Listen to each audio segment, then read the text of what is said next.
Hello students. तो हमारा आज का टॉपिक है मैट्रिसेस पर।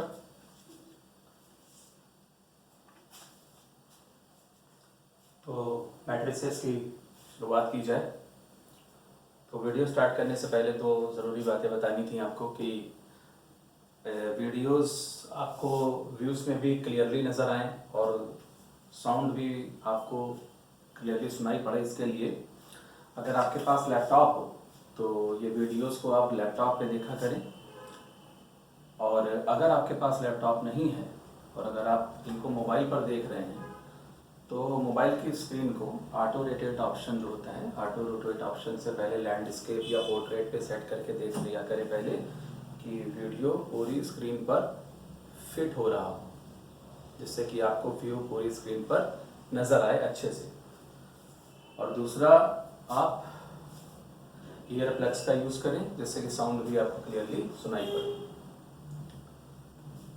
ठीक है, तो आइए टॉपिक पे चलते हैं। मैट्रिसेस टॉपिक है और क्लास 1, जो कि कोई भी टॉपिक है वो एक ही वीडियो में कंप्लीट नहीं कर सकते, वीडियो लेंथ ज़्यादा होगी इसके लिए।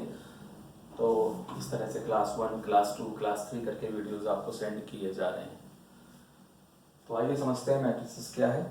तो क्वेश्चन स्टार्ट करने से पहले इसकी डेफिनेशन को क्लियर कर लेते हैं कि मैट्रिसेस की डेफिनेशन क्या है, मैट्रिसेस है क्या।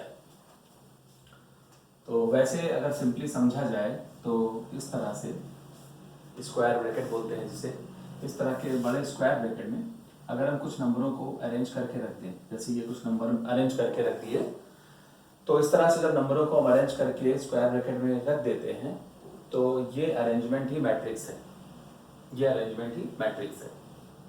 ठीक, जैसे ये नंबर लिख दिए, इस तरह से यहाँ पे कुछ नंबर्स लिख दिए, तो ये जो अरेंजमेंट है ये मैट्रिक्स है। ये भी एक मैट्रिक्स है, ये भी एक मैट्रिक्स है। ठीक है, अब इस तरह से नंबरों को अरेंज करने की नीड कहाँ पड़ सकती है उस पर थोड़ा ध्यान दिया जाए। तो इस चीज को एक्सप्लेन करने के लिए जरा ध्यान दीजिएगा। सपोज कि कोई मिस्टर राम है, राम 95 मार्क्स लाते हैं मैथ्स में।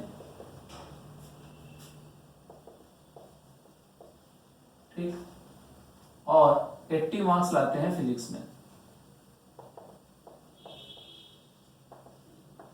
ठीक, मतलब कोई इंफॉर्मेशन है वो इस तरह से लिखी हुई है कि कोई मिस्टर राम है जिन्होंने जो मैथमेटिक्स में 95 मार्क्स गेन करते हैं और फिजिक्स जो सब्जेक्ट है उसमें 80 मार्क्स गेन करते हैं। इसी तरह से कोई मिस्टर श्याम है, ठीक, और वो स्कोर करते हैं 80 marks in maths and 75 in physics. ठीक है, और इसी तरह से सपोज कोई और भी है, कोई भी नाम ले लेते हैं, जैसे सपोज मोहन है, मिस्टर मोहन, और इन्होंने स्कोर किए 96 मार्क्स मैथ्स में। ठीक है, और 82 इन फिजिक्स, फिजिक्स सब्जेक्ट में 82 मार्क्स इन्होंने स्कोर किए। ये एक इंफॉर्मेशन है जो इस तरह से लैंग्वेज में हमारे सामने लिखी हुई है। अब ये इंफॉर्मेशन रिप्रेजेंट करने के लिए हमें बहुत सारे वर्ड्स का सहारा लेना पड़ा, लैंग्वेज लिखनी पड़ी। अब ऐसी ही इंफॉर्मेशन को अगर हम टेबुलर फॉर्म में लिख दें तो वो ज्यादा कन्वीनियंट वे में लिखी जा सकेगी। टेबुलर फॉर्म मतलब ये जो इंफॉर्मेशन है, राम, श्याम और मोहन ने फिजिक्स और मैथ्स सब्जेक्ट में जो जो मार्क्स स्कोर किए, तो उन्हीं इंफॉर्मेशन को अगर हम टेबुलर फॉर्म में अरेंज करें, टेबल की फॉर्म में, तो कैसे कर सकते हैं। जैसे जो 3 पर्सन हैं, राम, श्याम और मोहन, उनके नाम हमने सपोज यहां लिख दिए, और जिन 2 सब्जेक्ट्स की बात यहां पर हुई है, यानी कि मैथ्स और फिजिक्स, ठीक, उनके नाम यहां लिख दिए। अब इंट्रीज कर ली जाए। जैसे राम ने मैथ्स में 95 मार्क्स सिक्योर किए, तो राम ने मैथ्स में 95 मार्क्स। ऐसे ही राम के आगे फिजिक्स कॉलम के नीचे वो मार्क्स लिखे जाएं जो राम ने फिजिक्स में स्कोर किए, और राम ने 80 मार्क्स स्कोर किए फिजिक्स में, तो यहां पर 80 लिख दिया जाए। इसी तरह से श्याम श्याम के लिए मैथ्स के मार्क्स हैं 80 और फिजिक्स के मार्क्स हैं 75। इसी तरह से मोहन है, 96 मार्क्स हैं इनके मैथ्स में और 82 मार्क्स हैं इनके फिजिक्स में। ठीक है, तो ये जो इंफॉर्मेशन ऊपर लिखी हुई थी उसी इंफॉर्मेशन को आप देखो यहाँ पर एक टेबल की फॉर्म में शो किया गया, तो ये थोड़ा समझने में देखने में कन्वीनियंट लगता है बजाय उस तरह से एक लैंग्वेज पढ़ने के, है ना, इस तरह से।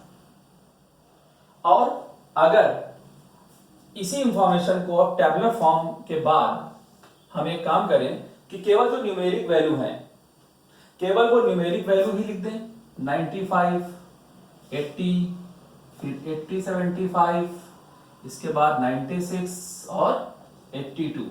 मतलब इस टेबुलर फॉर्म में भी हमने इसको और शॉर्ट करके जो केवल न्यूमेरिकल वैल्यूज हैं वो लिख करके अगर इसको हम एक स्क्वायर ब्रैकेट में लिख दें, मतलब ये हटा दिया, और इसको हम मेमोरी में याद रखें कि यहाँ पर जो रो हैं वो राम, श्याम और मोहन को रिप्रेजेंट कर रही हैं और जो कॉलम है वो मैथ्स और फिजिक्स को रिप्रेजेंट कर रहे हैं। इसको अगर हम मेमोरी में रखें तो उसी बात को आसानी से समझा जा सकता है कि हाँ ठीक है भाई, वही इंफॉर्मेशन है और ज्यादा कन्वीनियंट वे में लिख दी गई केवल न्यूमेरिकल वैल्यू का यूज करके।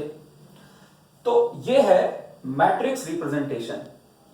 जो ऊपर इंफॉर्मेशन लिखी थी ये उसका टेबुलर रिप्रेजेंटेशन था और ये उसका सिंपल मैट्रिक रिप्रेजेंटेशन है। तो ये मैट्रिक्स का यूज कहां पर किस तरह के चीजों में किया जाए उसको समझाने के लिए यहां पर एक एग्जांपल दिया। ठीक है, एक चीज और समझा ली है, जैसे अब यही इंफॉर्मेशन को हम एक और तरीके से रिप्रेजेंट कर सकते थे कि इसी इंफॉर्मेशन के लिए आपने क्या किया, रो में राम, श्याम, मोहन को इस तरफ रखा और मैथ्स और फिजिक्स को इस तरह से रखा। आप ये भी कर सकते थे ना कि आप मैथ्स और फिजिक्स ये जो सब्जेक्ट के नाम हैं वो आप इधर रो में लिखते थे और उसके बाद में जो आपके ये 3 मेंबर्स हैं राम, श्याम और मोहन, ठीक है, तो राम, श्याम और मोहन वो हम यहां लिख लेते हैं, राम, श्याम, मोहन। हम अब भी अपनी बात को रिप्रेजेंट कर सकते हैं, है ना। कैसे? राम स्कोर्ड 95 इन मैथ्स, तो राम ने मैथ्स में 95 मार्क्स अगर स्कोर किए हैं तो उस टेबल में इसको आप ऐसे ही लिखेंगे ना, राम के इधर नीचे और मैथ्स के आगे ये मार्क्स राम ने स्कोर किए मैथ्स में, और ऐसे ही राम ने फिजिक्स में 80 मार्क्स स्कोर किए तो राम के नीचे और फिजिक्स के आगे यहाँ पे 80 लिख दें। और इसी तरह से श्याम के बारे में 80 मार्क्स श्याम ने मैथ्स में स्कोर किए और 75 मार्क्स इन्होंने फिजिक्स में स्कोर किए तो वो यहाँ पे लिखे जाएं। इसी तरह से मोहन 96 मार्क्स मैथ्स में और 82 मार्क्स फिजिक्स में। ठीक है भाई, तो आप देखो कि इसी इंफॉर्मेशन को टेबुलर फॉर्म में एक ये मेथड है शो कर दिया गया, एक वो मेथड है शो कर दिया गया, और इस तरह से जब आप रिप्रेजेंट कर रहे हो तो इसको अगर हम मैट्रिक्स फॉर्म में लिखें यानी कि केवल न्यूमेरिकल वैल्यूज ले लें तो आप कैसे लिखोगे, केवल मैट्रिक्स फॉर्म 95, 80 और 96, ठीक है ना, ये न्यूमेरिकल वैल्यू, और 80, 75 और 82, तो ये उसका मैट्रिक्स रिप्रेजेंटेशन हो गया। ठीक, तो एक इस इंफॉर्मेशन की एक टेबुलर फॉर्म ये और उसका मैट्रिक्स ये, जिसमें हमें ये याद रखने की जरूरत थी कि रोज में राम, श्याम और मोहन और कॉलम्स मैथ्स और फिजिक्स के रिप्रेजेंट कर रहे हैं, और इसी इंफॉर्मेशन को जब इस तरीके की टेबुलर फॉर्म में लिखा गया तो उसका मैट्रिक्स रिप्रेजेंटेशन ये बना, और उसमें हमें याद रखने की जरूरत है कि इस बार ये जो रोज है वो मैथ्स और फिजिक्स को रिप्रेजेंट कर रही हैं और जो कॉलम्स हैं वो राम, श्याम और मोहन को रिप्रेजेंट कर रहे हैं। इंफॉर्मेशन सेम है, रिप्रेजेंट करने का तरीका अलग अलग है। ओके, तो ये मैट्रिक्स रिप्रेजेंटेशन होता है, ये भी और ये भी। अब आइए समझ लिया जाए कि ये मैट्रिक्स का ऑर्डर क्या होता है। मैट्रिक्स में मैट्रिक्स क्या है वो तो आप समझ गए कि मैट्रिक्स को किस तरह के एप्लीकेशंस को रिप्रेजेंट करने में यूज करना है। अब एक मैट्रिक्स का ऑर्डर क्या है ये समझा जाए, तो ऑर्डर से पहले रो और कॉलम, आपको पता होगा रो और कॉलम कैसे, जैसे ये एक मैट्रिक्स है, तो इस मैट्रिक्स में हमसे पूछा जाए भाई नंबर ऑफ रोज कितनी है और नंबर ऑफ कॉलम्स कितने हैं, तो रोज हॉरिजॉन्टल होती हैं और कॉलम्स मतलब वर्टिकल, है ना। तो रोज को हमें हॉरिजॉन्टल काउंट करना है। जैसे कि इस मैट्रिक्स में रोज काउंट करें, नंबर ऑफ रोज, ये फर्स्ट रो है, ये सेकंड रो है और ये थर्ड रो है ना। तो मैट्रिक्स में रोज को इस तरीके से काउंट किया तो यहां पे 3 रो है, फर्स्ट सेकंड थर्ड।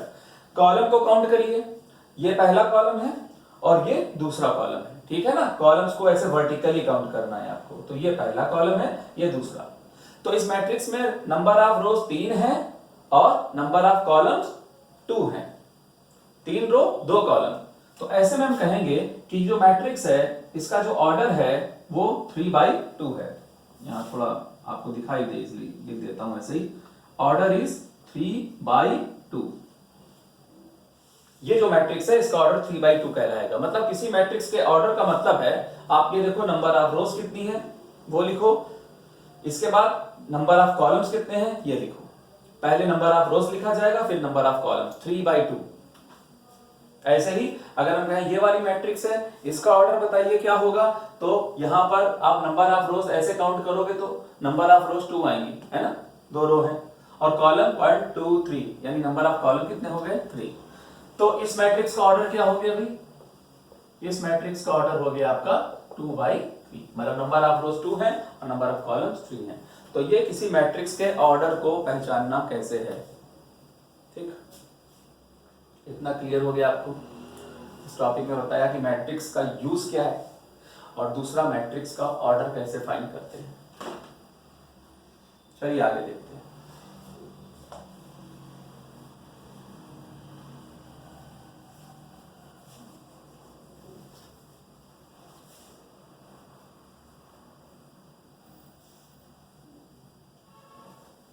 अब आइए बात करते हैं, मैट्रिक्स समझ गए हैं, मैट्रिक्स का ऑर्डर समझ गए। अब किसी मैट्रिक्स के जो एलिमेंट्स हैं, जैसे यहां पर हम एक मैट्रिक्स लिखते हैं, जैसे हमने मैट्रिक्स लिखी 5 6 9 8 2 2 0 1 3, ठीक है। ऐसे ही एक मैट्रिक्स हमने लिख दी, कुछ भी नंबर्स डाल दिए। तो ये मैट्रिक्स का ऑर्डर क्या है भाई, 3/3, ठीक है ना।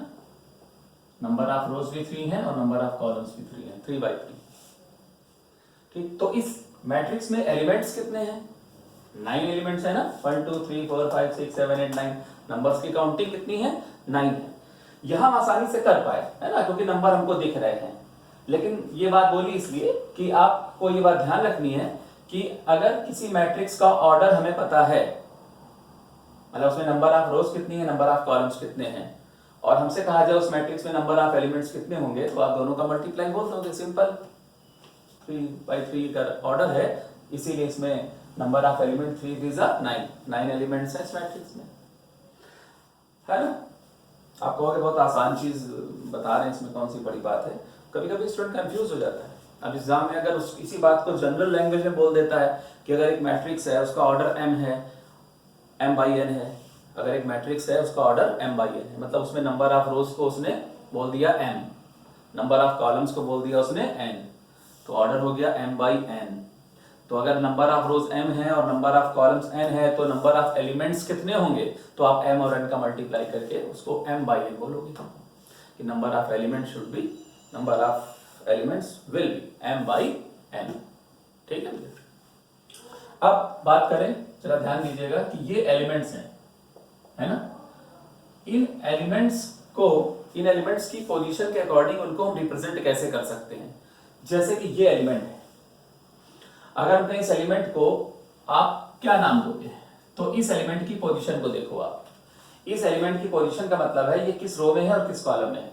ये जो 5 लिखा हुआ है ये फर्स्ट रो में है ना, ठीक, और इसके करेस्पॉन्डिंग कॉलम कौन सा है, मतलब ये किस कॉलम में है, फर्स्ट कॉलम में है। तो ये element first row first column में है, इसलिए इस एलिमेंट की पोजीशन हो गई 1 1, है ना, फर्स्ट रो फर्स्ट कॉलम के अकॉर्डिंग। तो अगर इस एलिमेंट को हम यहाँ रिप्रेजेंट करें तो एलिमेंट को ए नाम दे करके 1 1, है ना। अगर एक मैट्रिक्स है तो इस एलिमेंट को अगर हम कोई नाम दें तो A11 दे सकते हैं। यहाँ 1 1 उसका रो नंबर और कॉलम नंबर दिखा रहा है, ये उसकी पोजीशन है। ऐसे ही इस एलिमेंट को क्या नाम दिया जाए, A12 दे सकते हैं, क्योंकि ये जो एलिमेंट है इसका रो नंबर 1 है, कॉलम नंबर 2 है, इसलिए A12 फर्स्ट रो का और सेकंड कॉलम का एलिमेंट है। ऐसे ही ये 13 फर्स्ट रो और थर्ड कॉलम, इस एलिमेंट की पोजीशन है फर्स्ट रो थर्ड कॉलम। ऐसे इसकी पोजीशन बताइए, सेकंड रो फर्स्ट कॉलम तो A21, इसकी पोजीशन बताइए A22 और इसकी पोजीशन बताइए इसकी पोजीशन 2 सेकंड रो और third column, second row third column 2 1 2 2 2। इसी तरह से यहाँ की पोजीशन हो जाएगी आपकी 3 1, यहाँ की 3 2 और यहाँ की 3 3। ठीक है ना। ये बात सिर्फ इसलिए बताई कि किसी एलिमेंट की पोजीशन का क्या मतलब है। मतलब किसी मैट्रिक्स में अगर हमको डायरेक्ट एक मैट्रिक्स लिखी है और कहा जाए कि बताइए इस मैट्रिक्स में A23 की वैल्यू क्या है, मतलब वो एलिमेंट जो सेकंड रो थर्ड कॉलम पर है, तो A23 की वैल्यू इस मैट्रिक्स में जानने का मतलब सेकंड रो थर्ड कॉलम का एलिमेंट, मतलब ये एलिमेंट। ठीक, अब इस पर आइए, एक मैट्रिक्स पे जो एलिमेंट की पोजीशन है जो अभी क्लियर करी, उसके आधार पर एक क्वेश्चन समझा जाए कि मान लीजिए आपको एक क्वेश्चन दिया गया है,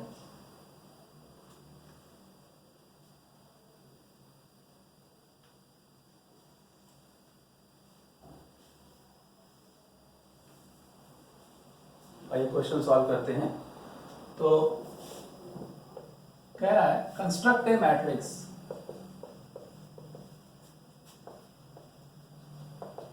construct a matrix whose elements are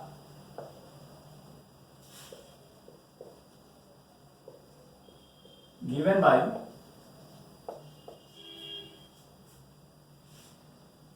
Aij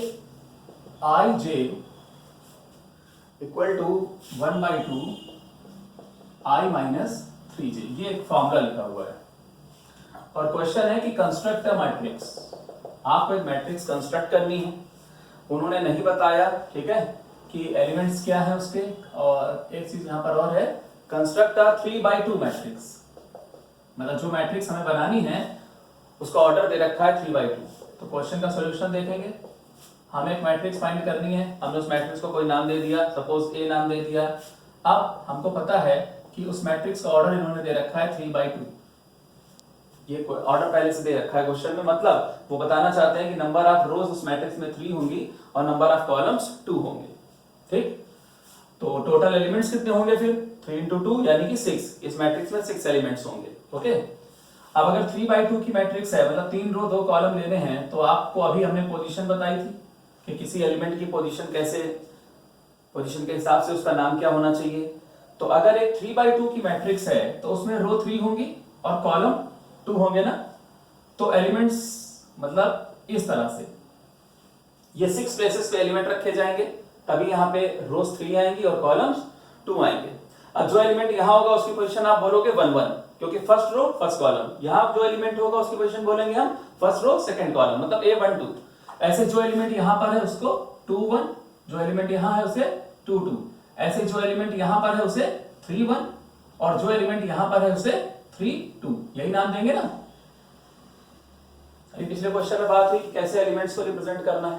ठीक, अब ये एलिमेंट्स की वैल्यू हमें फाइंड करनी है, सिंपल क्वेश्चन है। ये एक समझो फॉर्मूला दिया गया है, उन्होंने कहा है कि whose elements are given by, मतलब जो एलिमेंट आपको फाइंड करने हैं वो उसके लिए आप ये फॉर्मूला यूज करो।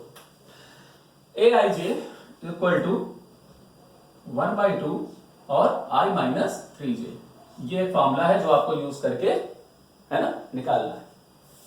तो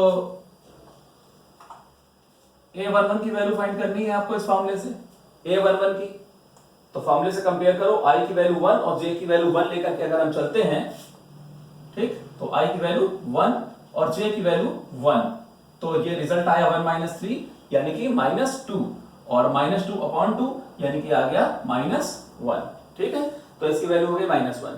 इसी तरह से जो नेक्स्ट एलिमेंट है A12, उसकी वैल्यू अगर इस फॉर्मूले से हम फाइंड करेंगे तो I की वैल्यू 1 और J की वैल्यू 2 यानी कि 1/2 और यहाँ 1 - 3 इंटू J की जगह पर वैल्यू आएगी 2। ठीक, और ये आपको सॉल्व करने पर आ रहा है 1/2, 1 माइनस 6 यानी कि -5 और -5/2।